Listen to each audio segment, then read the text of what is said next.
više unutra i onda sad pratiš, ne? Ako vidiš da će, vidiš, moraš gledat čep, ne? Da. Ako vidiš da čep, onda ostaviš ga dole. Čep krene, onda samo sak, okej? Samo zaroni, evo, to. Stavi bocu unutra. Bocu unutra uvijek. Ovako. I onda pustiš, ide. Samo unutra stavi unutra. Dobro. Ovako samo sada.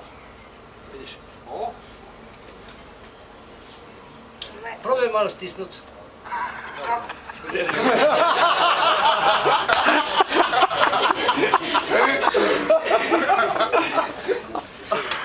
Ovako. Primeš, vidiš, zato moraš uvijek... Ne okretati još.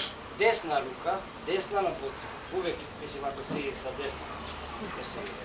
Na stol. Odmah ga uroni unutra. Sada na stolu, dođi bliže, vidim, ovako i gledaj. Tako. Ne, ovo se moraš bliže.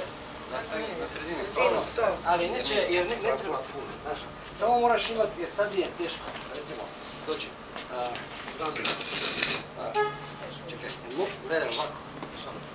Ovo moraš približati dole, još dole. Samo ovako napravi, tak! Kao, bravo, dosta. Ideš unutra, ovako. Nije dobro. Vidiš? Nije lego. Je, dosta.